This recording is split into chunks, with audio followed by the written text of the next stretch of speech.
Olá, sejam bem-vindos a mais uma aula de matemática para continuarmos os estudos sobre polinômios. Dessa vez eu vou trazer 17 problemas de polinômios da prova de ingresso à USP e FUVEST. São problemas de primeira e segunda fase e eles vão ter algum grau de intersecção com números complexos, né? Então, partindo aqui para a primeira questão, suponha que um polinômio p de x, x3 mais mx menos 2, em que m é um número real, tenha uma raiz real dupla e uma raiz real simples b. O valor da soma de m com a é. Então, aqui é importante já deixar bem claro o que o problema pede, que é a mais m. E para esse tipo de situação faz muito sentido você se utilizar das relações de Girard. Então, a primeira relação, ela leva em consideração o coeficiente associado à potência quadrática de x, e, portanto, a soma das raízes acaba sendo igual a zero. Depois nós temos σ2, a segunda relação de Girard, que vai dizer, então, que o produto 2 a 2 das raízes é igual ao m, nesse caso, né? M dividido por 1, e, por fim, Girard 3 diz a você que o produto das três raízes, nesse caso, vai ser igual a 2. Da primeira equação, você tira b em função de a. Aplicando esse resultado lá na terceira equação, a gente acaba obtendo menos 2a ao cubo, que é igual a 2, e, portanto, o a vai valer menos 1. Note que aqui os outros valores que satisfazem a essa equação são números complexos e o enunciado definiu a como sendo um número real. E agora a gente consegue definir o m com mais tranquilidade, porque a gente já tem o a, e se a gente tem o a, a gente acaba tendo o b, e agora a gente vai ficar então com 1 menos 4, isso dá menos 3. Portanto, o valor de a mais m acaba sendo menos 4. E chegamos à alternativa E como sendo a alternativa correta. Agora, passando para o próximo problema, quais são as raízes inteiras do polinômio p de x, x3 menos x2 menos 4? Decomponha um polinômio p de x em um produto de dois polinômios, um de grau 1 e outro de grau 2, e resolva na equação p de x menor que 4 vezes x menos 2. Então você percebe que os itens b e c acabam sendo respondidos mediante a investigação do item a. Então vamos lá. A gente tem p de x igual a x3 menos x2 mais 0x menos 4. É sempre bom você escrever o polinômio de forma completa, ainda que esse termo seja um termo redundante, por conta da aplicação do teorema de Brillouin, né? É muito importante que você tenha todos os coeficientes constituintes do seu polinômio. Bom, pelo teorema das raízes racionais, você pode argumentar que p de 2 é zero, ou seja, 2 é a raiz de p de x.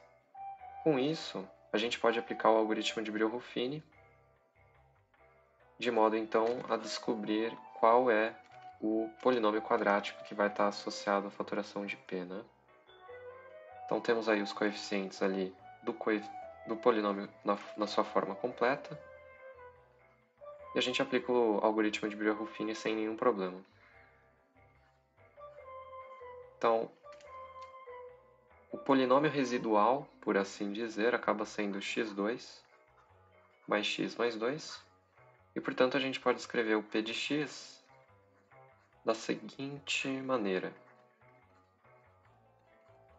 E está tudo certo aqui. E você nota que as outras raízes reais acabam sendo... Aliás, elas acabam não sendo raízes reais, né? Elas são raízes complexas e, portanto,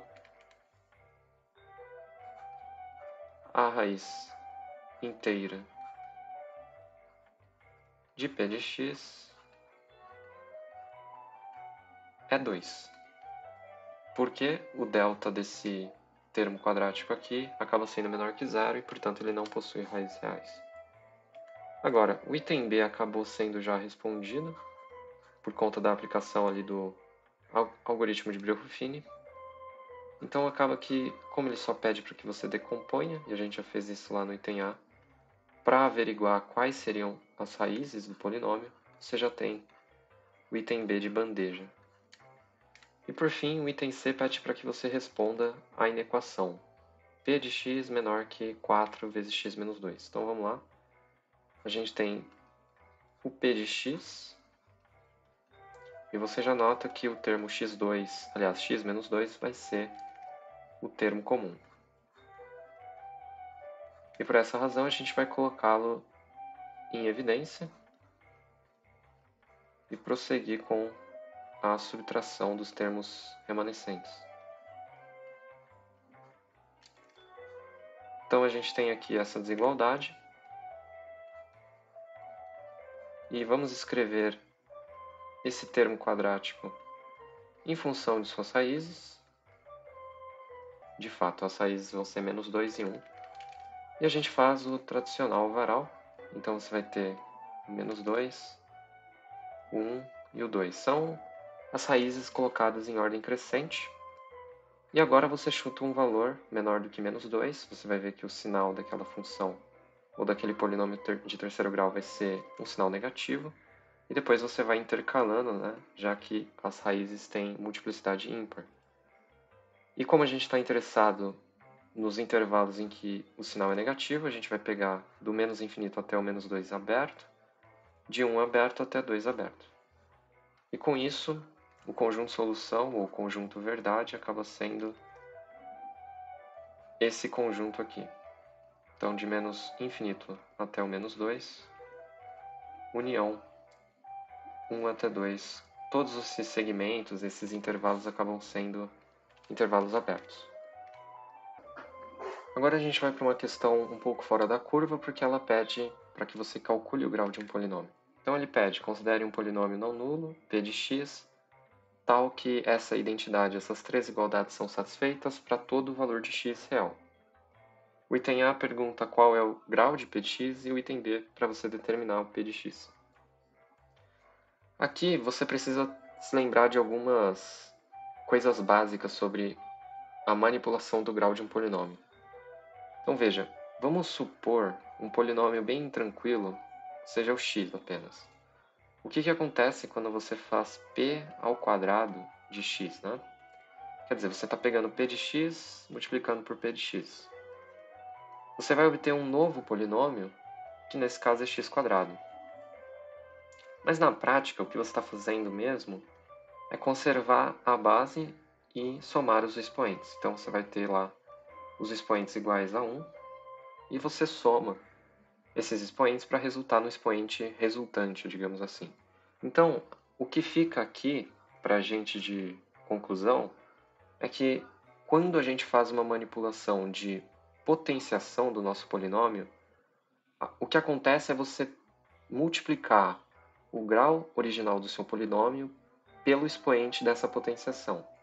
Ou você poderia pensar que você está somando o seu expoente o tanto de vezes que está declarado lá na variável do expoente. Agora, imagina que a gente tem um outro polinômio, um polinômio g de x, e ele é x ao quadrado.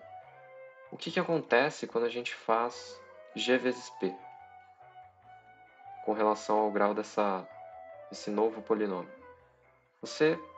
Basicamente você vai estar somando os expoentes, então você vai ficar com x ao cubo.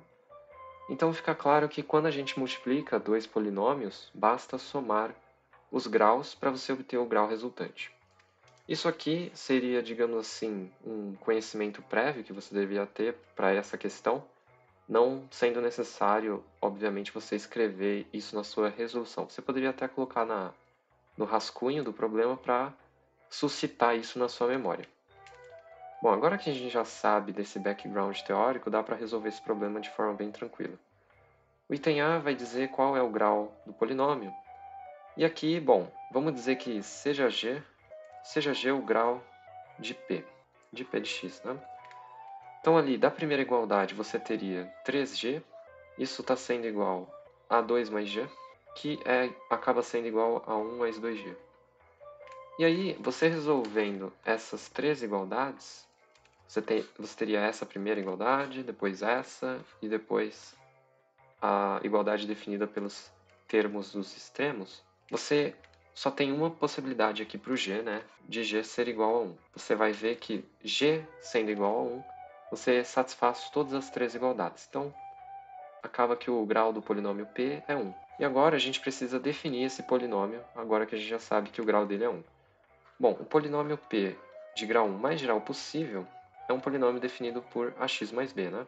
E agora a gente vai utilizar a informação ali da identidade que ele nos dá. Então vamos usar primeiramente a primeira igualdade, que diz que p ao cubo de x é x ao quadrado vezes p de x. Bom, antes de você descobrir o valor de a, fica muito fácil você descobrir o valor de b. Basta você fazer x igual a zero. Então, x sendo igual a zero, nessa primeira igualdade, você vai ter que p ao cubo de zero é igual a zero. Então, p de zero é zero. Mas p de zero acaba sendo b e, portanto, você descobre que b vale zero. Assim, o polinômio passa a ser simplesmente a vezes x. E agora a gente vai utilizar novamente essa igualdade para poder descobrir o valor de a. Então, onde tem p, eu vou substituir por a de x. Então, eu vou ficar com a ao cubo x ao cubo igual a x ao quadrado vezes a vezes x. Aqui do lado direito dessa igualdade você vai ter ax ao cubo e, portanto, você vai ter x ao cubo vezes a em evidência, a ao quadrado menos 1, tudo isso sendo igual a zero. Bom, o polinômio é dito no enunciado não nulo, então a certamente não é zero, e portanto há duas possibilidades para o valor de a, que é o mais ou menos 1, você fazendo a diferença de quadrados do a2 menos 1, né? E assim, você tem duas possibilidades para o seu p de x. Ou ele é x, ou p de x é menos x. E com isso, finalizamos os dois itens desse problema que lida com o grau de um polinômio. Agora, passando para uma questão que vai se utilizar do teorema do resto, sejam R1 e R2 os restos das divisões de polinômio p de x, por x menos 1 e por x mais 1, respectivamente. Nessas condições, se r de x é o resto da divisão de p por x2 menos 1, então r de 0 é igual a. Aqui, a primeira coisa que você tem que fazer é calcular p de 1. P de 1, no fim das contas, vai dar R1. A mesma coisa, p de menos 1, você vai obter o r de 2 pelo teorema do resto. Agora, a gente vai fazer a formulação segundo a divisão euclidiana do p por x2 menos 1. Então, você vai ter que p de x vai ficar x2 menos 1. A gente vai ter um quociente qualquer aqui, ele é irrelevante, mais um resto de x. Aqui, uma coisa a se notar é que o grau do polinômio r de x ele vai ter que ser igual a 1.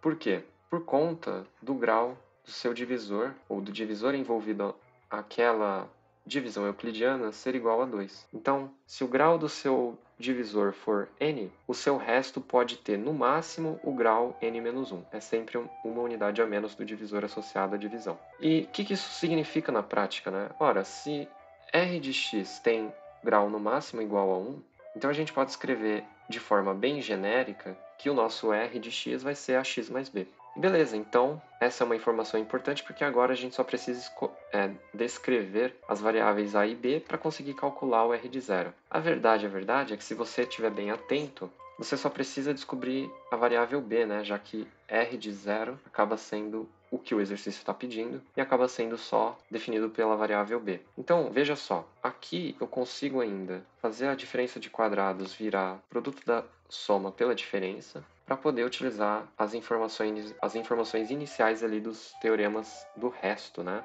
Aplicados em P1 e P de menos 1. Certo, então eu vou fazer que P de 1 é R de 1, só que aqui, por esse retângulo, você vai substituir o x por 1, e aqui você vai ter um termo igual a zero, multiplicado por q vai dar zero, e você vai ficar com R de 1. Só que R de 1 acaba sendo A mais B. Analogamente, você vai fazer isso para o P de menos 1, e dessa vez você vai ficar com menos A mais B. E aí você cai num sistema, e eu vou simplesmente fazer a soma dessas duas equações, porque assim eu consigo descobrir B imediatamente. Então B é derivado da soma, e ele simplesmente é a média aritmética de R1 com R2. E portanto, a gente chega ao fim desse problema, e a alternativa correta nesse caso vai ser a alternativa E.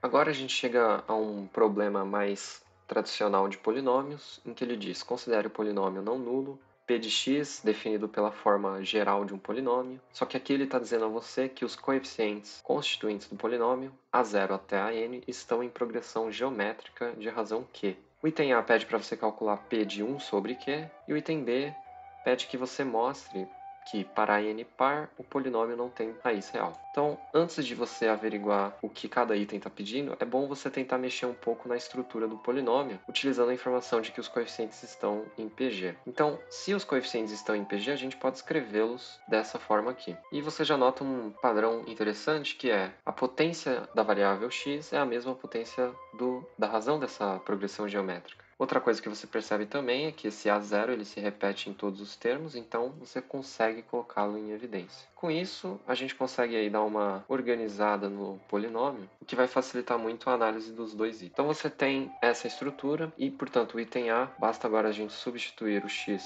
por 1 sobre q, então ficaremos com A0, que multiplica 1 mais q, que multiplica o seu recíproco, né? E assim sucessivamente, você sempre vai estar multiplicando a potência de q pela sua potência recíproca. E no fim das contas você vai ter um monte de 1 aí sendo somado. Desse primeiro par aqui de multiplicações recíprocas, você vai ter quantos elementos participando desse cancelamento, né? Você vai ter n elementos. Então você tem a primeira potência e você vai até a enésima potência. Com isso você tem n termos, só que ainda você tem essa unidade. Então na prática você vai ficar com 1 mais n, né? Já que você está somando a unidade n vezes e você ainda tinha uma unidade ali remanescente. Então você tem 1 mais n. E essa é a resposta do item A. Aqui no item B, bastaria você, sei lá, talvez entra mais a questão dos números complexos aqui, mas você poderia dizer que, olha, eu vou chamar de φ o q de x, q vezes x. E com isso, você tem o p de x sendo igual agora a 0, que multiplica 1 mais φ2, até o φ elevado a n. A gente teria então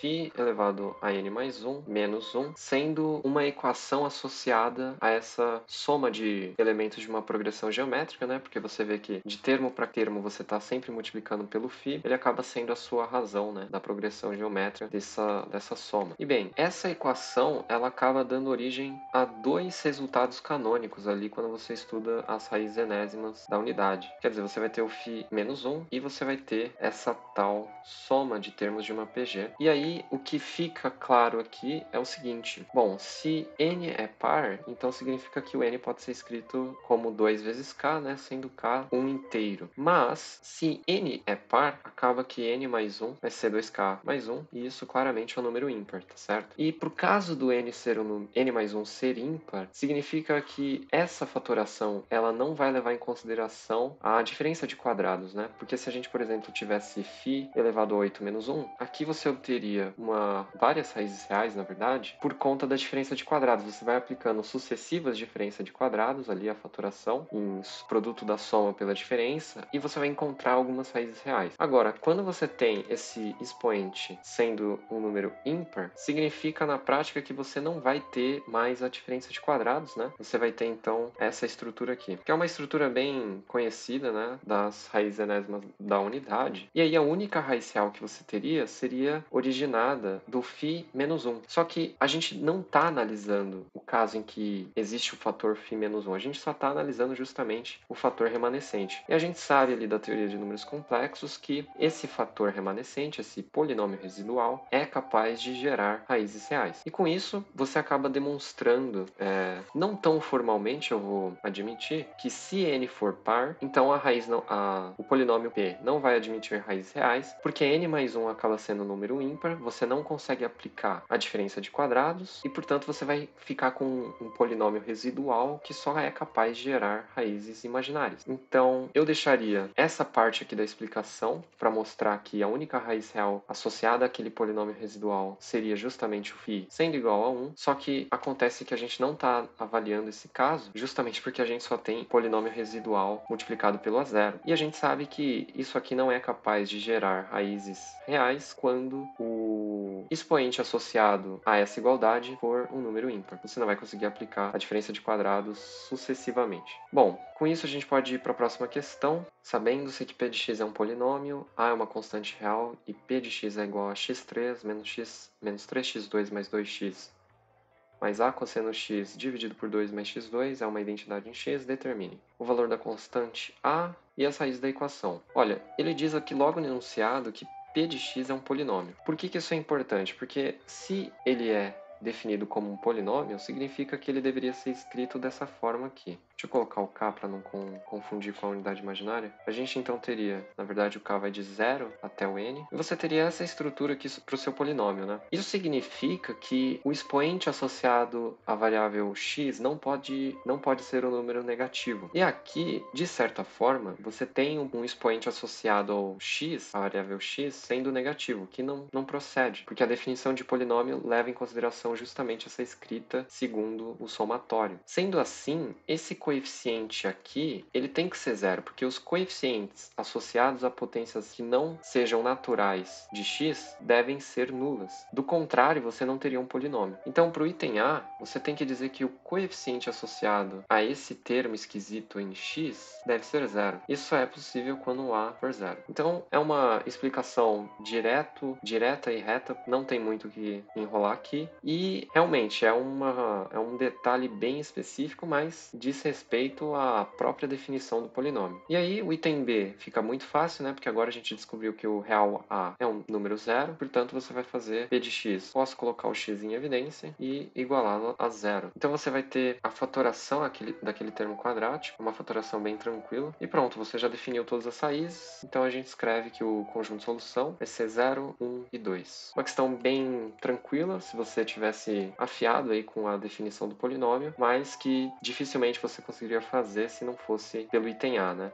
Passamos agora para a próxima questão. Seja P um polinômio divisível por x menos 3, dividindo P por x menos 1, obtemos o quociente Q, e resto 10. O resto da divisão de Q de x por x menos 3 é... O que ele está pedindo essencialmente é que você defina Q de 3, né, pelo teorema do resto. Isso é exatamente o resto da divisão de Q por x menos 3. Bom, como vamos fazer então para ter a lei de formação do polinômio Q ou do quociente Q, né? Olha, a gente sabe de prontidão que P de 3 vale 0, né? Porque o enunciado diz a você que o polinômio é divisível por x menos 3. Uma segunda informação importante é a formulação da divisão euclidiana de P por x menos 1. Então ele diz a você que quando você divide P por x menos 1, você vai obter um quociente Q e um resto igual a 10. E agora é só aplicar a primeira informação na segunda, né? Porque aí você vai ter P de 3 igual a 2 vezes Q de 3 mais 10. Só que isso é zero, então o Q de 3 acaba sendo menos 5, né? Passando 10 para o outro lado e dividindo a equação por 2. E, portanto, você chega à alternativa A, que é de menos 5. Prosseguindo aí com a próxima questão, seja px4 mais bx3 mais cx2 mais dx mais z um polinômio com coeficientes inteiros. Sabe-se que as 4 raízes de p são inteiras e que 3 delas são pares e uma é ímpar. Quantos coeficientes pares tem o polinômio p de x? Aqui você vai utilizar ostensivamente as relações de Girard, né? Então você tem a primeira delas, que é a soma das 4 raízes, e você tem 3 raízes pares, que eu vou nomeá-las como R1 até R3. Essas são as raízes pares. E a última, R4, acaba sendo a raizinha. Então, a relação 1 de Girard vai dizer que R1 mais R2 mais R3 mais R4 é igual a menos B, né? Olha, essa primeira trinca de valores vai resultar em um número par, porque quando você soma dois números pares, você vai colocar o fator 2 em evidência e no fim das contas você vai ter o 2 multiplicando alguma coisa. Então você vai obter um número par. Só que quando você somar esse número par com o número ímpar, que é o R4, você vai obter um número ímpar, porque aí você não vai ter uma mesma quantidade de números 2, né? Vai sempre estar faltando um e aí você vai ter uma unidade a ser somada. Então o inteiro B acaba sendo um número ímpar, né? É a teoria básica de que se você somar um número ímpar a um número par, você vai obter um número ímpar. Agora, indo para a segunda relação, a gente vai ter o produto 2 a 2. Então você espera que tenha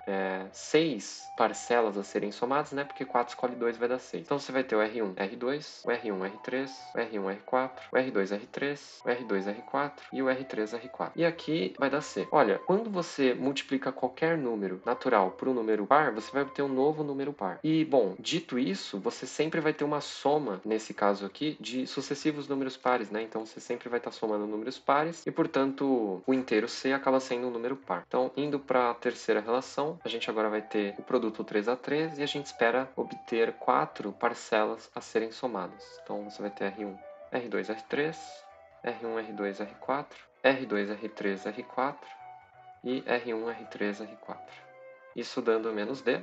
E novamente, né, você vai ter a soma de números pares E por que você vai ter números pares sendo somados? Porque bastaria uma única raiz par aí dessas trincas de valores que você teria um produto resultando em um número par, né? Então, de fato, o inteiro D também é um número par. E por fim, a quarta é a mais fácil, porque você vai ter, então, a multiplicação de um ímpar por 3 pares. Isso, evidentemente, vai dar um número par, e, portanto, o inteiro E é um número par. O problema acaba pedindo a quantidade de coeficientes pares, então deu exatamente 3, né? Apenas o coeficiente b vai ser um número ímpar. Certo, indo para a próxima questão, suponha que o polinômio do terceiro grau p de x, px3 mais x2 mais mx mais n, onde m e n são números reais, seja divisível por x menos 1. Isso significa, já colocando de antemão, que p de 1 é zero. E aí ele pede para você determinar n em função de m, determine m para que p de x admita a raiz dupla diferente de 1, e quais são as condições que m deve satisfazer para que p admita 3 raízes reais e distintas. Então veja, no item A, faz sentido você já aplicar essa informação de imediato, que P de 1 é zero. P de 1 é zero, portanto, você tem 1 mais M mais N, sendo igual a zero. Então, N é menos M menos 2. E como o enunciado só pede isso mesmo, está tudo certo. Agora ele fala, determine M para que P admita raiz dupla diferente de 1. Eu vou fazer, digamos, a contrapositiva. Eu vou obter os valores de m para que p admita raiz dupla igual a 1. Então, pela relação 1 de Girard, a gente sabe que a soma das três raízes vai ser menos 1, né? Como eu quero que a raiz 1 seja uma raiz dupla, então eu já vou ter 1 mais 1 que dá 2, e a terceira raiz que eu vou chamar de r. Então, nesse cenário, se 1 for raiz dupla, a terceira raiz vai ser menos 3. Agora eu vou utilizar o Girard 2, que diz que o produto 2 a 2, nesse caso, a soma dos produtos 2 a 2 vai ser igual a m. Então, nesse caso, você vai ter 2r mais 1, e isso acaba sendo menos 5, né?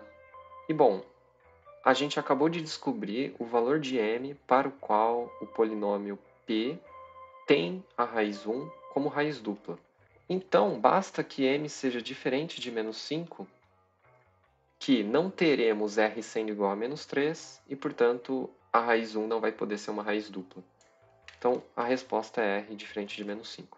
Beleza, e agora a gente vai para o item C, que pede para você calcular as condições que m deve satisfazer para que p admita 3 raízes reais e distintas. É muito importante a gente considerar ainda que p de 1 é zero, e, portanto, 1 vai ser uma raiz de multiplicidade igual a 1 para o polinômio p, né?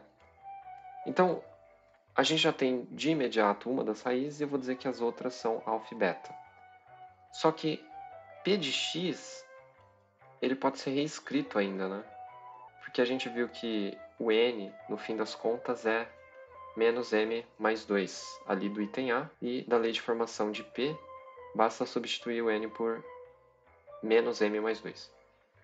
Certo, então a gente agora consegue aplicar as relações de Girard bem tranquilinho. Então, inicialmente você vai ter a primeira relação que vai dizer que alfa mais beta mais 1 vale menos 1, portanto, alfa mais beta vale menos 2. E, bom, a segunda relação de Girard vai dizer que m, aliás, é alfa mais beta, e, portanto, alfa vezes beta tem que ser igual a m mais 2. Certo, com isso a gente consegue aí as relações de soma e produto, e a gente recai numa equação quadrática em função de m. Essa equação quadrática ela vai ser responsável por cuspir os valores de alfa e beta. Só que alfa e beta precisam ser valores distintos e reais. Isso só é possível se delta for maior que zero, o discriminante desse termo quadrático for maior que zero. Então a gente vai ficar com isso aqui, né? Aplicando delta maior que zero. E isso resulta em que na prática? M menor do que menos 1, né? Agora você tem que tomar um cuidado, porque essa não é a única condição que m deve satisfazer. A gente viu ali no item B que se m for igual a menos 5, r vai ser menos 3 e, por conseguinte, 1 vai ser raiz dupla. Então, a gente tem que garantir apenas que m seja menor que menos 1 e m seja diferente de menos 5. E essa seria a resposta do item C desse problema. Passando agora para a próxima questão, P de x é um polinômio de grau maior ou igual a 2, tal que P de 1 é igual a 2 e P de 2 é igual a 1. Sejam D x menos 2 vezes x menos 1 e Q o quociente da divisão de P por D. A. Determine o resto da divisão de P por D. E B. Sabendo que o termo independente de P é igual a 8, determine o termo independente de Q. De início, você pode modelar a divisão euclidiana de P por D, né? Então você vai ter x2 que multiplica x menos 1 vezes o quociente Q mais um resto R de x. A gente já sabe que esse resto tem grau 1 e, portanto, o R de x ele vai ser modelado como sendo AX mais B. Agora, a gente sabe quanto vale P de 1, isso aqui vale 2, só que isso vale R de 1, que acaba sendo A mais B. E P de 2 vale 1, isso vale R de 2, que vale 2A mais B. Com isso você cai em um sistema para resolver em A e B. Eu vou fazer a segunda equação menos a primeira para descobrir o valor de A, vai ser menos 1. E depois substituir o valor de menos 1 em qualquer uma das equações para encontrar o valor de B. Portanto, o seu R de x acaba sendo menos x mais 3. E tudo certo. Você acabou de responder o item A porque foi justamente isso que ele perguntou. O resto da divisão de P por D. Para ficar mais formal, resposta menos x mais 3. Certo, agora o item B, ele fala a respeito do termo independente. O termo independente de um polinômio sempre vai ser o P de 0. Então, essencialmente ele diz a você que P de 0 vale 8, e com isso você já consegue descobrir o termo independente do Q de x. Por quê? Basta você substituir nesse retângulo x por 0. Então você vai ter P de 0, que vai dar 8. Isso vai ser igual a 0 menos 2 vezes 0 menos 1, isso vai dar 2. 2 vezes Q de 0, mais R de 0. R de 0 vai dar 3, né? Basta você olhar para a lei de formação da R. E tudo certo, portanto agora você isola Q e descobre o valor de 5 meios, sendo então o coeficiente independente do Q de x. Passando agora para uma questão um pouco fora da curva, é uma questão que pede que você avalie o gráfico e chute um palpite possível para a lei de formação da função que define esse gráfico. Então, o gráfico pode representar a função. Aqui você já vê que existem três raízes reais, sendo que elas estão localizadas uma aqui, outra aqui e outra aqui. Além disso, você vê que o gráfico ele é simétrico, ele parece uma função seno, né? E, bom, a gente vai poder eliminar já várias alternativas. Você vê que uma raiz é negativa, uma raiz é o zero e uma outra raiz é positiva. Essa aqui não prevê, a letra E não prevê essa configuração. A letra C também não prevê, porque não temos raiz negativa. E a letra A não prevê, porque não temos raiz negativa também. A gente fica em dúvida, então, entre a B e a D. Agora, por que não pode ser a letra B? Veja, vamos definir a função descrita pelo item B como sendo g de x. E vai ser um g de x, x2, que multiplica x2 menos 1. Vamos ver o que acontece quando a gente calcula g de menos x. Você já percebeu, né, que isso vai ser exatamente a própria g de x. E o que isso significa na prática? Ora, significa que ela é uma função par, né, já que g de menos x é igual a g de x. Só que uma função par, ela é totalmente simétrica em relação ao eixo y. É como se o eixo y fosse um espelho. E não é o que está acontecendo aqui. O que está acontecendo aqui é justamente o contrário. É uma função ímpar, né? Esse gráfico aqui, por se tratar de uma espécie de senoide, é um gráfico de uma função ímpar. Então, como o gráfico do item B condiz com uma função par, a gente elimina, uma vez que f de x se trata de um gráfico de uma função ímpar. E resta, portanto, somente a letra D. Se você fizer a mesma análise de averiguar a paridade da função do item D, você vai ver que de fato é uma função ímpar, o que condiz com a representação gráfica. Passando para a próxima questão, mais feijão com arroz. Dividindo seu polinômio p de x por 2x2 menos 3x mais 1, obtém-se o quociente 3x2 mais 1 e resto menos x mais 2. Aqui a gente já pode formular essa ocorrência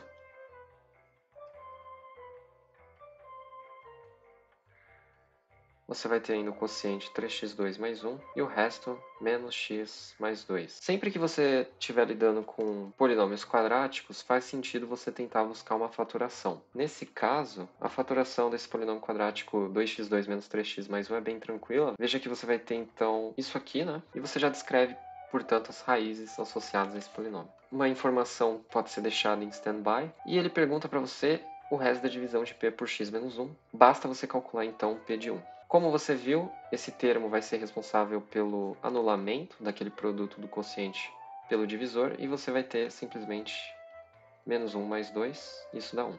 E a resposta prevista é item B, resto da divisão dá 1. Passando agora para uma questão um pouco mais difícil, o polinômio p de x, x4 mais x3 menos x2 menos 2x menos 2, é divisível por x2 mais a, para um certo real a. Pode-se, portanto, afirmar que o polinômio p... Bom, a primeira coisa que eu vou fazer é quebrar aquele x2 mais a numa diferença, num produto da soma pela diferença. É um pouco estranho, mas é uma ideia interessante. A fatoração aqui ajuda muito, porque ela descreve já duas das raízes desse polinômio. Então a gente tem essas duas raízes, e portanto você teria alfa e beta sendo as outras raízes desconhecidas. Então a gente vai utilizar ostensivamente aqui as relações de Girard. Então vamos começar pela primeira, já que a gente vai conseguir eliminar os simétricos, né? Então a gente vai ficar com alfa mais beta sendo igual a menos 1. O sigma 3 é interessante porque ele vai tomar o produto 3 a 3. Então é esperado que você tenha 4 parcelas. E bom, a gente vai ficar com alfa mais beta, que multiplica a, né? Quando você fizer esse bloco aqui, multiplicado por cada um das raízes remanescentes, e aí você vai conseguir colocar o A em evidência. E também você vai ter alfa, beta, raiz quadrada de A vezes I, menos alfa, beta, raiz quadrada de A vezes I. Isso resultando em 2. E aí você nota que esse termo cancela, e portanto A que multiplica alfa mais beta vai dar 2. Só que da primeira relação, a gente viu que alfa mais beta vale menos 1, tanto A vale menos 2. E utilizando o Girard 4, você vai ter menos mais, então o coeficiente acaba sendo menos 2 mesmo. Alfa vezes beta, e aí se você multiplicar esses dois complexos, raiz quadrada de A I vezes o seu simétrico, você vai obter A. O A vale menos 2, portanto, alfa vezes beta acaba sendo 1. E, finalmente, né, a equação quadrática que nos leva aos valores de alfa e beta acaba sendo essa aqui. É uma equação bem clássica, né? Não há raízes reais aqui, só que você tem que tomar cuidado porque deu a impressão que temos 4 raízes complexas, né? Mas a verdade é que não temos 4 raízes complexas. As raízes desse polinômio vão ser definidas primeiro por esse fator aqui e depois por esse termo quadrático. Então, seu polinômio p pode ser escrito dessa forma e, portanto, o conjunto de solução para definir as suas raízes seria mais ou menos raiz de 2 e cis de 120 e cis de 240. Aqui, claro, você não precisava determinar explicitamente, mas só saber que essas raízes aqui estão associadas às raízes cúbicas da unidade e elas são complexas já seria suficiente. Então, a gente precisa da alternativa C, né? Ela tem exatamente duas raízes reais distintas, que no caso é o raiz de 2 e o menos raiz de 2. Passando agora para mais uma questão que mexe com gráfico, essa questão aqui é bem tranquila. Os gráficos de duas funções polinomiais p e q estão representados na figura seguinte, e ele pede para que você determine o intervalo de valores de x de modo que p vezes q seja negativo. Olha, basta você avaliar os casos em que um é mais e o outro é menos, e o primeiro seja menos e o segundo seja mais. Que aí sim você vai obter, né, o intervalo de valores que resultem num produto negativo. Certo, então eu vou traçar aqui do 4, lembrando que eu não quero incluir o zero, né, então a gente vai parar aqui no 2, menos 2 aberto, e depois no 2 positivo aberto até o 4 positivo aberto. E é bem autoevidente que a alternativa correta vai ser letra C de novo. Uma questão basicamente que você tem que ter essa sagacidade, né, de falar que um é mais, o outro é menos, e a outra possibilidade seria menos e mais, e avaliar quando que os gráficos estão um acima do eixo x e o outro abaixo do eixo x. E claro, né, você não pode colocar os casos em que o produto vai ser zero. Passando agora para a próxima questão, temos o polinômio x4 mais x2 menos 2x mais 6 admite 1 mais i como raiz. Aqui é bom parar e escrever a outra raiz que é contemplada por esse polinômio, que é 1 menos i, né, pelo teorema das raízes conjugadas. Esse teorema funciona quando os coeficientes do seu polinômio forem coeficientes reais, que é o caso. E aí ele pergunta, o número de raízes reais deste polinômio é... Novamente, vou utilizar as relações de Girard, que diz a primeira que a soma das 4 raízes vai ser, nesse caso, igual a menos 1, aliás, igual a 0. Aqui é sempre bom também você se lembrar de escrever todos os coeficientes associados às suas respectivas potências de x. Nesse caso, a gente não tem a potência cúbica de x, portanto, o coeficiente associado a essa potência é zero. E, bom, aqui era para ser 1 mais i. Você vai cancelar as unidades imaginárias e, portanto, você vai ficar que alfa mais beta acaba sendo menos 2. E, como você já deve estar esperando, basta agora a gente encontrar o produto para colocar na equação de segundo grau auxiliar. Vou, então, utilizar o GRA4, que vai dizer que o produto das 4 raízes vai ser igual, nesse caso, menos mais, igual a 6. 1 mais i vezes 1 menos i vai dar 2, então alfa vezes beta dá 3. Então a nossa equação auxiliar acaba sendo lambda 2 mais 2 lambda mais 3. Isso sendo igual a zero. Aqui você não tem raízes reais, né? Porque o delta é negativo, portanto não tem raízes reais e a alternativa correta passa a ser a letra A, 0 raízes reais. Chegamos à penúltima questão dessa lista de exercícios. As raízes do polinômio p de x, x3 menos 3x2 mais m, onde m é um número real, estão em progressão aritmética. Determine o valor de m e as raízes desse polinômio. Aqui vai uma super dica, que é, quando você tem 3 termos em PA, faz muito sentido você escrevê-los da seguinte forma.